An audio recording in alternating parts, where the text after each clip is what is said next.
You ever look at your paycheck and just feel tired? Like you did everything you were supposed to do. You went to school, you got the job, you're putting money into your 401k, but you're stuck in this cycle where your money comes in and then it just goes right back out. It's like you're on a financial escalator that's just barely keeping up with an escalator going down. And for the longest time, I thought that was just life, that this was the game. Hustle, save what you can, and hope. But then I started realizing something. The rich, the genuinely wealthy, not just people with fancy cars, they aren't just better at that game. They are quietly playing a completely different one. They've built these escape hatches out of the middle-class trap that most of us don't even know exist. And it has almost nothing to do with how hard they work and everything to do with how their money works for them. In this video, we're going to uncover that rulebook. We're going to talk about the 3 biggest lies of the middle-class money script and the real tangible ways you can start building an exit ramp for yourself starting today. Let's be honest, it's time we learn the rules they won't teach you in school. 1. The scarcity mindset versus the abundance mindset. This is the absolute bedrock of the entire divide. The middle class is often trained, either consciously or subconsciously, into a scarcity mindset. This is the feeling that there's never enough. Not enough time, not enough money, not enough opportunities. Every financial decision is viewed as a threat. If I spend this $500 on a course, what if I need it for an emergency? This mindset leads to risk aversion and short-term thinking. You're constantly putting out fires, so you never have the mental space to plan how to prevent them. The wealthy, on the other hand, operate from an abundance mindset. This isn't about being naive or Pollyanna-ish. It's a strategic belief that there's always more opportunities, more money to be made, and more solutions to be found. A $500 problem isn't a catastrophe. It's an inconvenience. This mindset frees them to think long-term and take calculated risks. They see a $500 course not as a cost, but as a potential investment that could return $50,000. How do you shift? Start by catching your language. Replace "I can't afford that" with "How could I afford that?" This simple change forces your brain out of a dead-end statement and into a problem-solving mode. It's like the difference between seeing a closed door and looking for the key. 2. The job is a launchpad, not the destination. For the middle class, the job is the sun around which their entire financial solar system orbits. The primary goal is to get a better job with a higher salary. While this seems logical, it has a hard ceiling. There are only so many hours in a day you can trade for dollars, and your salary is often tied to the value the market places on your specific role. The wealthy see a job very differently. For them, it's a temporary platform, a place to acquire crucial skills, build a network, and most importantly, accumulate initial capital. They aren't there for the paycheck alone, they are there for the education. They might take a job in sales, not because they want to be a career salesman, but to learn how to negotiate and sell, which is essential for any future business. The moment their side venture or investments generate enough stable income, the job becomes optional. The actionable takeaway here is to start treating your 9-to-5 as a funded learning lab. What skill can you master here that would be valuable on your own? Who can you connect with? Start mentally decoupling your identity and your entire financial future from that single employer. Your energy should be split between doing your job well and building your own equity, whether in a skill, a brand, or a business. 3. They understand leverage is the ultimate force multiplier. The middle class trades time for money. 1 unit of effort equals 1 unit of pay. This is a linear path. The wealthy, however, are obsessed with leverage, using tools and systems to multiply the output of a single unit of effort. There are several types of leverage. Labor leverage, hiring people to work for you. This is the most traditional form. Capital leverage, using other people's money, like a bank's via a mortgage, to buy an asset like real estate that generates income far greater than the loan's cost. You put down $50,000 to control a $250,000 asset. Code or media leverage. This is the modern gold mine.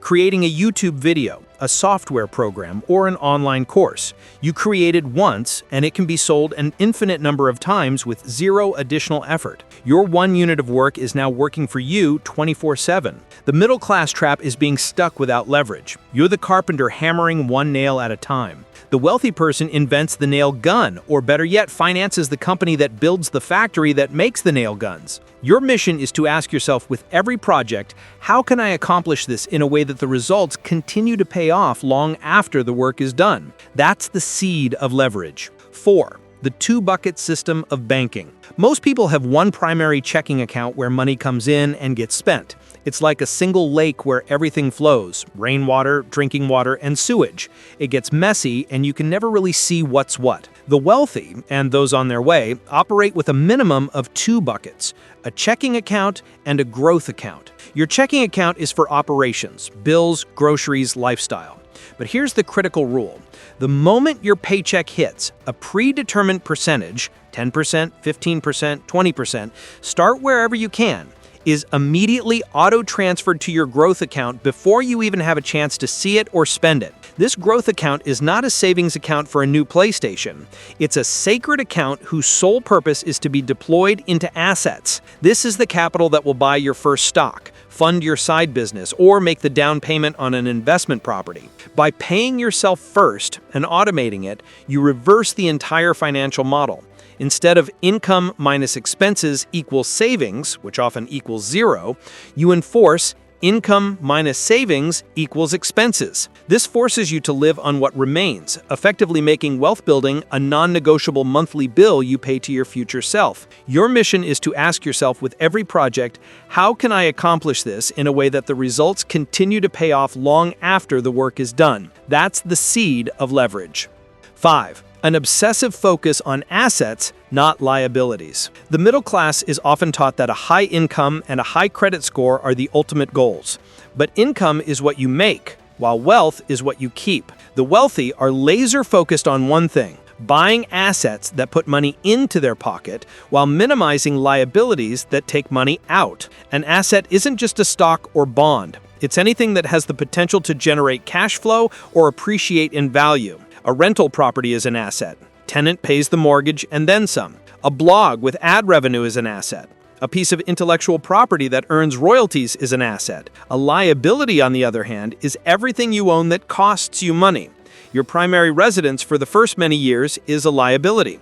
Mortgage, taxes, repairs. Your car is a massive liability. That new 85-inch TV financed at 0% APR is a liability. The trap is that the middle class spends their lives upgrading their liabilities: a bigger mortgage, a nicer car, mistaking it for wealth building. The wealthy use their income to acquire assets, and the cash flow from those assets is what eventually funds their upgraded lifestyle. The goal is to have your assets generate enough passive income to cover your liabilities, thus freeing you from the need to trade your time for money.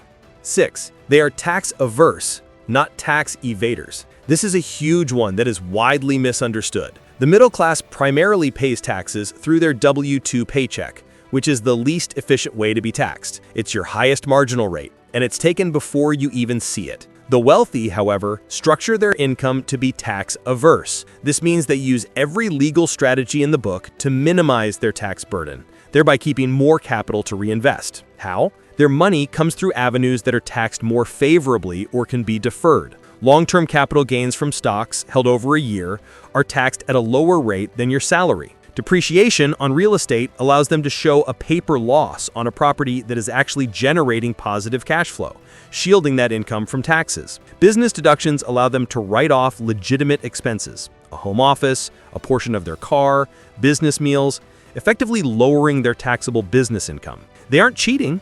They're playing by a different set of rules within the tax code that rewards owners and investors, not just employees. The lesson isn't to evade taxes, but to educate yourself on how to legally reclassify your income. This might mean starting a side LLC for your freelance work or holding investments for the long term to qualify for better rates. It's about making the tax code work for you. 7. Using good debt as a rocket fuel. The middle class is taught to fear all debt. And for liabilities like credit card debt or car loans, that's wise. But the wealthy understand the crucial distinction between good debt and bad debt. Bad debt is used to buy things that depreciate and generate no income, trapping you in a cycle of repayment for dead-end purchases. Good debt, however, is leverage. It's a low-interest loan used to acquire an income-producing asset that grows at a rate higher than the interest on the debt. Think of it as renting money to make more money. The classic example is a mortgage on a rental property.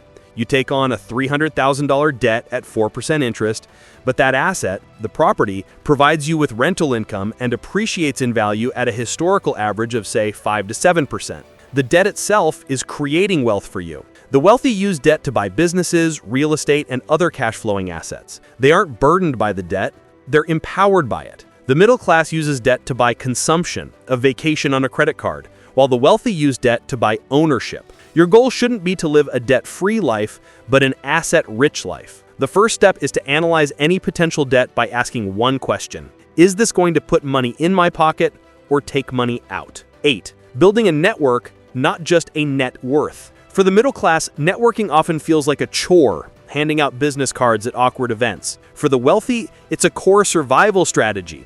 They understand that your network is your net worth. The most lucrative opportunities, the off-market business deal, the tip on a promising startup, the introduction to a key investor, are almost never advertised on job boards or Zillow. They are circulated within trusted, private networks. This isn't about collecting contacts. It's about building genuine, reciprocal relationships with other ambitious, knowledgeable people. It's the difference between knowing 500 people on LinkedIn and having 5 people you can call at 3 a.m. with a business idea who will give you straight, valuable feedback. These connections provide leverage for your ideas, capital, and knowledge. How do you start? Stop networking and start building a circle. Find small mastermind groups of like-minded people.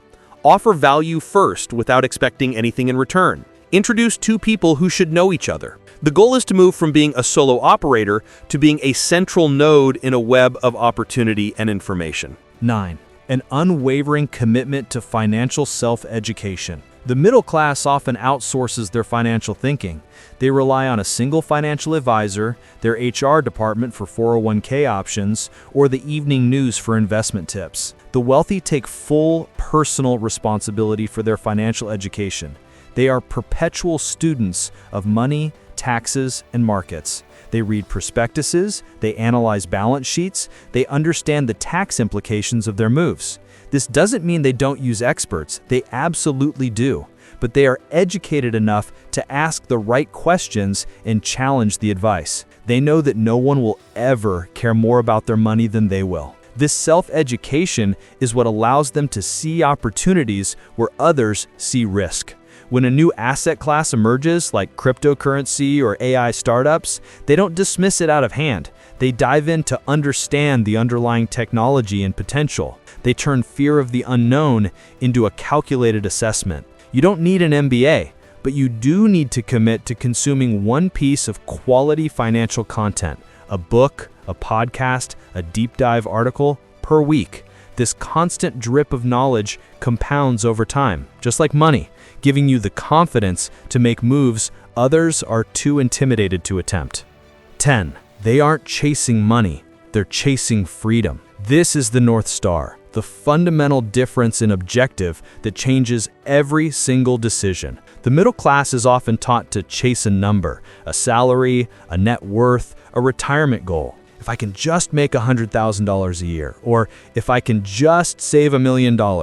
This focus on a static number is a trap. It keeps you on the hamster wheel because a number is a finish line you might never reach or one that moves the moment you get there. The wealthy, however, are fundamentally chasing a feeling, the feeling of freedom. Freedom of time, freedom of choice, and freedom from worry. Their entire wealth-building strategy is not about accumulating the biggest pile of cash. It's about building a system, an engine that generates enough passive income to cover their desired lifestyle indefinitely without their direct daily involvement. This is a complete mindset flip. It means every financial decision is filtered through one question: does this increase my freedom or decrease it? A high-paying job that requires 80 hours a week and constant stress decreases freedom, even if the number on the paycheck is big. Using that big paycheck to buy a fleet of rental properties that then create passive income increases freedom. This is why they are willing to make short-term sacrifices and invest in assets that may not pay off for years. They are building their escape vehicle brick by brick. The middle-class trap is working for money your whole life. The escape hatch is building a system where money works for you, so you can reclaim your time and focus on what actually matters to you. Whether that's your family, a passion project, travel, or simply the peace of a stress-free mind. The goal isn't to be rich, it's to be free. And that makes all the difference. All right, so this is a lot to process. It's a completely different way of thinking. And honestly, this isn't a one and done kind of conversation. It's a journey. And that's exactly why I need your help with something. If even one of these points clicked for you, if it made you see your finances or your future a little differently, then do me a solid. Hit that like button. It sounds small, but it tells the YouTube algorithm, hey, more people need to see this. It's how we can pay this knowledge forward and help someone else stuck on that same treadmill. And if you're not subscribed, please consider subscribing. I'm putting out new videos every single week breaking down these exact ideas, how to build real wealth, not just a bigger paycheck. I don't want you to miss the next one. But most importantly, I want to hear from you. This conversation doesn't end with me talking. Which of these points hit home the most? Was it the two-bucket system, the idea of good debt, or something entirely different? Drop a comment and let me know. Your stories and questions are what shape what we talk about next. The comment section is for us. And if you know a friend who's feeling that middle-class trap we talked about, the one running hard but just staying in place, please share this with them. Maybe it'll be the spark that changes everything for them too. Thanks for your time, everyone. Now go take one small step. I'll see you in the comments.